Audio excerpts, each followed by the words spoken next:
parlementaire, c'est-à-dire que Farba Ngom, ce que les gens ne savent pas, procédure bu nekk avec son immunité parlementaire. ok ba ñu koy tuumaal affaire blanchiment de capitaux ak escroquerie sur les deniers booba avant ñu koy poursuivre on a levé son immunité parlementaire. lii nga xam ne aussi avec ce réseau criminel là dont parlait Yacine. suñ ko ci waree topp suba dañu war a relever waat encore son immunité parlementaire. parce que procédure bu nekk avec son immunité parlementaire.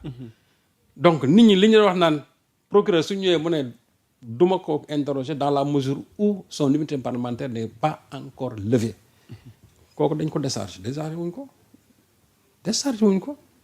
mais c'est que nag presse bi aussi la presse de Farba Ngom aussi c'est une presse manipulatrice nañ ko wax tëddee parce que presse bi ñu ci bëri ñu leen di wax ñenn ñi di fekkatu di wax mais on sait comment ça fonctionne cette presse là qui est allée couvrir à coût de millions la manifestation de Farba Ngom mais ñooñu tey bu ñu taxawee daan ne Farba dañ ko décharger aussi ils sont dans la manipulation ils sont dans les fake news tout simplement et ça ne doit étonner personne mais la réalité c'est que procureur mënul interroger Farba Ngom dans la mesure où son immunité parlementaire n'est pas encore levée donc il faut nécessairement à l'Assemblée nationale que ñu lever son immunité parlementaire ñu demander à ce que Farba soit poursuivi su boobaa nag procureur dina déclencher quand même li nga xamante ne moom mooy ay poursuites judiciaires mais sans cela procureur bien sûr en respectant la loi mënu ko laal léegi nag parce que laalu ko ñu retourné waat ko pavillon ñu ne way déchargé na yow loolu mooy manipulation mais ça se comprend parce que j'ai dit que encore c'est la presse de Farba qui parle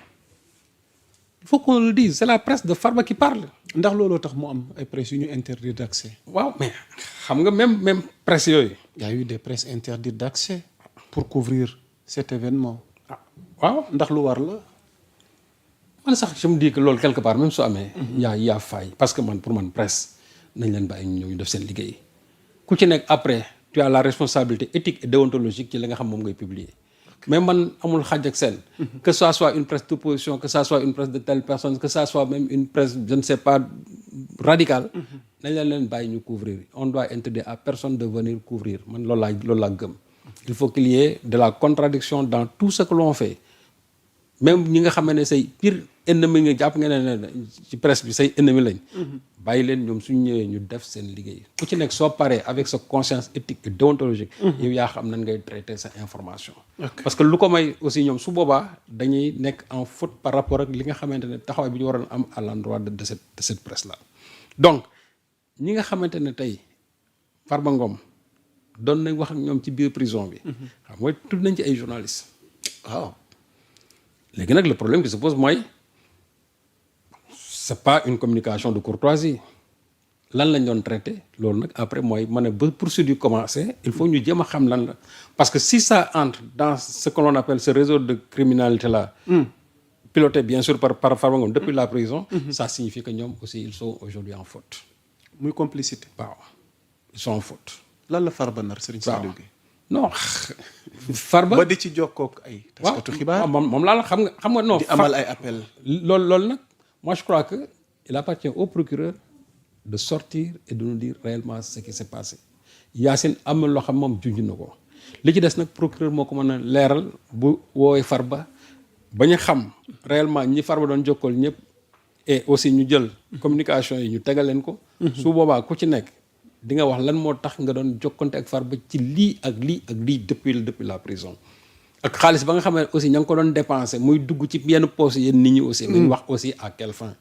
man la ma joroon waxoon naa ko quand j'avais parlé ici du milliard organisé waxoon naa ko ci dégg naa ci lu ne on a tiré à boulet rouge sur moi. Exactement. 2 organisations ont porté plainte contre moi man depuis loolu ba léegi maa leen déglu ci loolu mais man fa ma nekkoon ci mbir mi musuma fa jógee te man du ma wax loo xam ne aussi xawma ko la ma doon wax à l'époque wax naa ko la ma ci doon wax ci presse bi aussi nee naa presse bi ñii lii lañ jot la ma doon wax gis naa sax benn politicien bu doon fexatu naan way man kenn joxuma dara naa porter plainte Serigne Saliou kooku aussi ba léegi après ça fait non parce que ka koy wax moom xam naa dëgg la te moom xam na ne je peux aller beaucoup plus loin que li ma wax kooku la ma doon wax man je peux aller beaucoup plus loin xam na boppam man je peux aller beaucoup plus loin moo tax man ne ñi fiy toog fii di wax yëpp nii man nous on a porté plainte tellement contre yor année bi te seen plainte yu yëpp tegul ci dara ñun nag fu ñu woo ñu wuyu fa bu yeboo chaque jour ñu wuyu plainte mais li ñu bind yëpp dañ ko bind te nous l'assumons parce que xam nañ bu baax ñun li ñuy bind lan la Babacar Fall a porté plainte contre nous, nous sommes allés répondre et j'ai demandé à ce qu'il y ait une confrontation entre Babacar Fall ak Yor-Yor. Bataille France. Non ba léegi confrontation bi amul. Parce que su fekkee ne on a nié l'information ñun yi ñu joxe woon. dama ne na confrontation bi am. su amee su boobaa mu ñëw ma teg samay preuve mu teg ay preuve ma ne ko lii kan moo ko wax kan moo ko bind su boobaa dinañu ci àtte. ok c'est la même chose aussi avec cette histoire de Farba Ngom là. donc man ministre bi. pour tënk ci cas Farba bi. ministre moom je xaar crois que vraiment il faut saluer sa démarche. ah kon lii que nit ñi critiquer nii. non ne Yacine Fall fa ñu tàmbalee ak ña koy critiquer parce qu'ils sont de mauvaise foi. parce que erreur bi Yacine waroon defu ko moo tax xam naa ne ils ont été frustrés ñu jël affaire bi wëlbati ko parce que bu Yacine duggoon ci 125 milliards yi. ñu ne dugg na dans le secret de l'instruction. Okay. Donc ne pas parler de 125 milliards. Cela ne veut pas dire que loolu ma nga ca loxoy juge yi ba léegi. 125 milliards yooyu mi ngi ci loxoy juge yi ba léegi ñoom ñu ngi ciy addu. On a voulu le libérer la Cour suprême a rejeté comment dirais-je le parquet s'est opposé donc ça signifie que cette instruction-là suit son cours. Okay. Donc loolu Yacine amatul lu mu ciy wax. Cela ne veut pas dire que bu génnee def benn sorte ci Farba non c'est-à-dire que lii leneen la loo xamante ni aussi ñun dañ ko war a xam parce que un détenu VIP bu taxaw ne da nga feebar depuis la prison. di laaj toujours pavillon spécial ba nit ñi guddeeg bëccëg ñu naan tey day dee du dee et cetera nangam lu ne ñu wax ko ci. est-ce que quelqu'un là passe tout son temps à communiquer en prison loolu rek mën na ko feebar.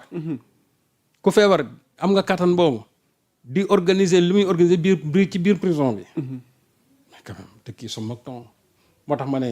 léeg-léeg Yacine li ñu bëggoon Yacine defuñu ko finalement ils ont été frustrés moo tax ñu ne way de 125 milliards à je ne sais pas aux deux téléphones oui aux deux téléphones c'est extrêmement grave parce que ces deux téléphones là sont interdits en prison.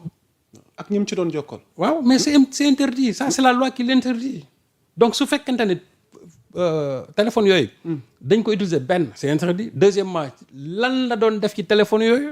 am na lu ñu ci junj. xam nga li ñu ci junj mooy li ma wax moo tax lañ ci junj léegi. waaw on attend maintenant qu'on lève son immunité parlementaire et que maintenant le procureur enclenche des poursuites par rapport à ça ñu leeral ñu ko et on confie le dossier maintenant à un autre juge d'instruction. ok c'est clair. ok Serigne Saliou Gueye parce que defe naa ni leeral yi am na solo ñu ngi leen ci jéggalu ci temps bi nga xamante ni mënta woon ñàkk ngir mu leer. waaye li ci des xam naa ni dossier bi gën a évoluer du ñàkk jamono dinañ ci dikkaat ngir gën ko leeral mais pour terminer chapitre boobu du Farba kese il y a le cas Tahirou Sarr qui a été libéré maintenant Serigne Saliou que dit le droit et qu'en dit aussi l'opinion le cas Tahirou Sarr parce qu'on ne peut pas comprendre ci ñenn ñi ñu téye Farba bàyyi Tahirou Sarr Serigne Saliou Gueye nuñ mën a jàngatee situation gu mais xam nga man Tahirou toogoon naa fii waxoon la ne la Tahirou nañ ko bàyyi. waaw loolu de moo naa la ko. waaw ñu teg ci pratiquement une semaine xaw ma presque moins de 2 semaines. mu leer ñu bàyyi ko. exactement. non xamul tax. parce que man dafa am lu Sonko wax ma gëm ko c'est-à-dire que ñi nga xamante ne. dañ leen a téye te jàpp nañ ne defuñu dara. ñooñu nañ leen bàyyi. man opinion bi ma ci amoon au départ et par la suite quand les choses ont évolué et que j'ai vu que Tahirou Sarr moom ci boppam il est allé jusqu'à sortir document pour dire que l'État du Sénégal lui doit 600 milliards yoo xamante ni ba léegi y a aucun responsable de l'État qui est sorti pour nier une telle information je me dis que donc kooku kay ñuy toppee xaalis da moom état bi yore ko xaalis c'est-à-dire kooku nañ ko bàyyi. waxal nga ko fi. oui dañ ko bàyyi bu fekkee ne l'État lui doit cette somme là. ŋàññi woon nañu ci sax dogguma la. gis naa ci seen noonu. oui ci ñi nga xamante ni loolu may ma ko rek. ndax ñoom yàkkamti nañ. Serigne Saliou wax ba ñu tontu la. ndax position gi nga ci amoon te leeral nga léegi. position boobu li ko sababoon. ak bi évolution amee. ci gëstu yi li mu wane Serigne Saliou Gueye. waaye yéen ñii di yàkkamti fu kilifa gi génnee ngeen taal seen rajo yi di dundee ay waxam di dundee ay xalaatam. di dundee ay sujet ngir mën a amal seen jotaay góorgóorlu leen wut leneen li ngeen def nit ñi di leen mën a bàyyi xel que à chaque fois ngeen di topp kilifa gi ngir mën a dugg ci réseau yi wut lu ngeen ko weddee defe naa ni boobu ba léegi moom xam naa ni ku koy yàgg di xaar dana xaddi waxuma ko ngir li ko neex waaye lu nu miin ci moom mooy ku mu xëy ci sa dossier fu leer la koy teg.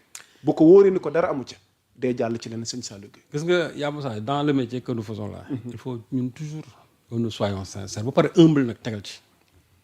parce que métier la boo xamante ni toujours nit mën na ci def ay erreurs mais toujours reconnaître ses erreurs aussi humilité la. du la yàqal dara. waaw moom laa donc bu fekkente ne par exemple da ngay topp une information moom évolution. c'est-à-dire que c'est en fonction de l'évolution que yow aussi ci la sa position ci lay déterminer wu. c'est-à-dire on n'a pas une position inflexible sur ça man li ma bind ci Tahirou Sarr kenn bindu ko. déedéet. li ma si bind sur les affaires histoire foncière là kenn bindu ko. déedéet. mais lañ ko doon toppee.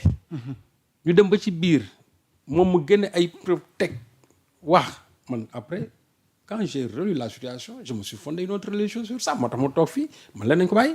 exactement. la ma waxoon. tey mais tey loolu moo am. et une telle humilité à saluer. moom la man la ma waxoon tey. mais loolu moo am. ok kon kaaw Tahirou bokkut ak Farba. non du bokkul sax. et je me suis dit que am na ci ñoo xam tey ñi ngi bàyyi nañ leen ñu dem. mais ñooñu ba léegi seen mbir leerut. y a des gens qui avaient précédé Tahirou ci en prison bàyyi nañ leen fii ñu dem.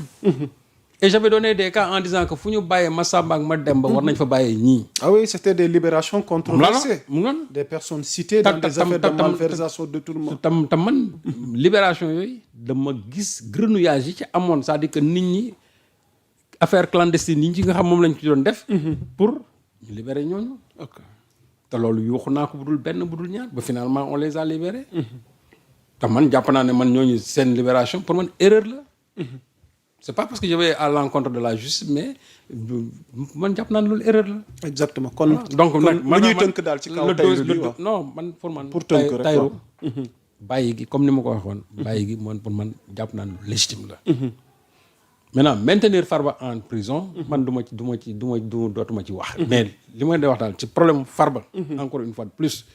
c'est que aujourd'hui il faut qu'on lève son humilité. et que li Yacine génn wax la ministre de la justice. léegi il appartient au parquet ñun de nous édifier sur ça. ok Serigne Saliou soxna tuuti mais moom une yor wi nga xamante ni moom lañ bëgg a tëjee chapitre justice bi justice et reddition des comptes Serigne Saliou Gueye yor am ci liggéey gu am solo gi mu ci def à la une on nous parle de l'espoir populaire à la désillusion judiciaire. L'image de notre justice bi ñu yóbbu au banc des accusés ñu mën a jógee de l'espoir populaire à la désillusion ci wàllu judiciaire ci wàllu reddition des comptes bi tey sëñ Saliou lan moo xew ak sunu justice. xam nga justice bi nit ñi bi ñuy amee alternance bi dañu amoon si ñoom yaakaar trop parce que xam nga sous Macky Sall nous avons souffert avec cette justice sous Macky on a souffert avec cette justice man mi di wax xam naa dara parce que j'en ai souffert parce que li ñu doon jàppee nit ñi jàppe wuñu nit ñi dara. dëgg la c'est-à-dire tout était commandité depuis la présidence de la République. li ñu fi doon jàppee nit ñi. jàppe wuñ fi woon nit ñi dara.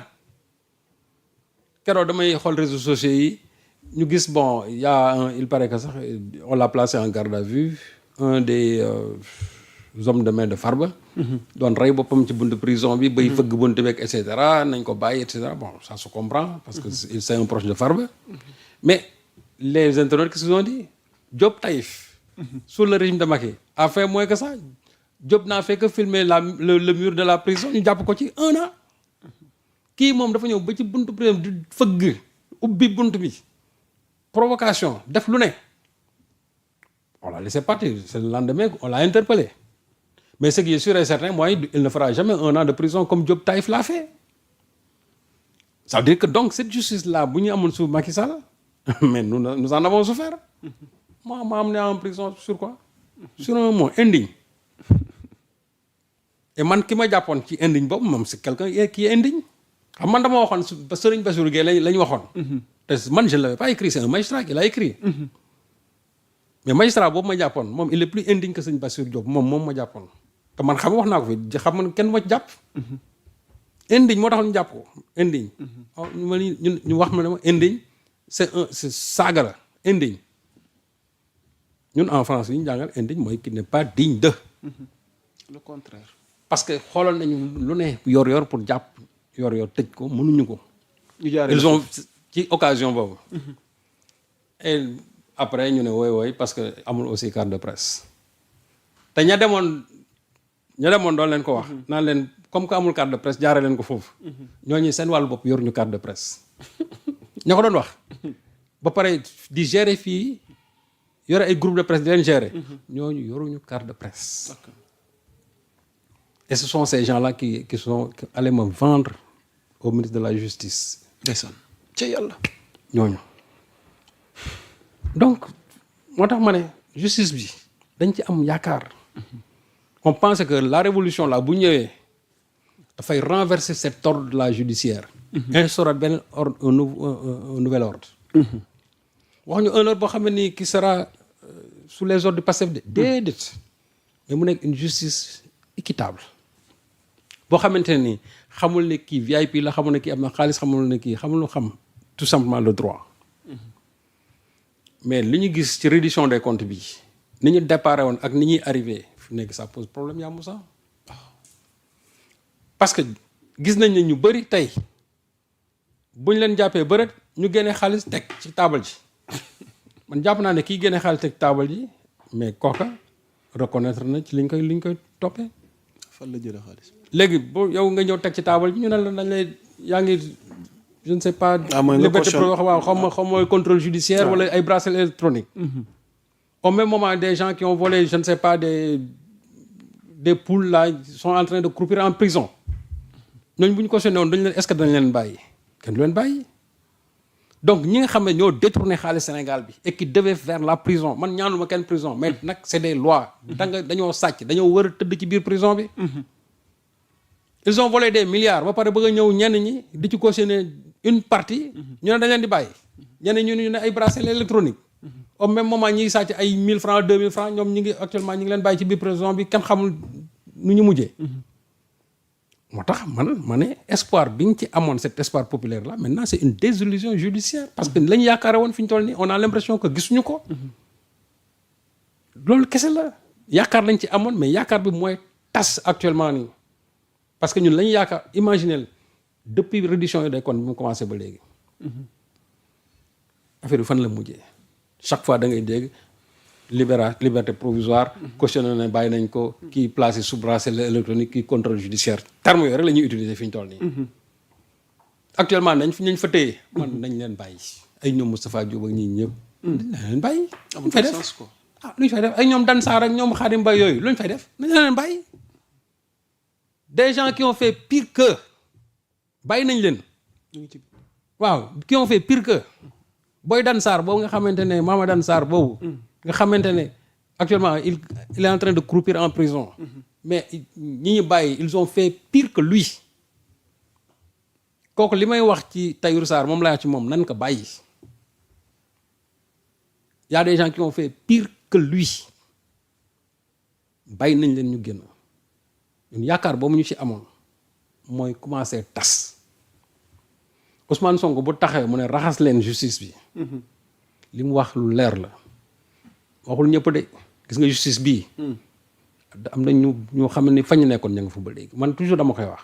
ndax dama ne toujours il faut faire la part des choses mais benn pomme de terre bu nëpp nga dugal ko ci saaku day mujj contaminé saaku bi yëpp. ok donc ñi nga xamante ne tey. ñoom la Sonko di wax ci justice bi ñu la war leen raxas te ñu nekkoon des juges du système. ñooñu nañ leen extirper de cette justice là. ok parce que man jàpp naa ne loolu àndut ak révolution bi nga xamante ne moo taxoon ñu voté pour Diomaye.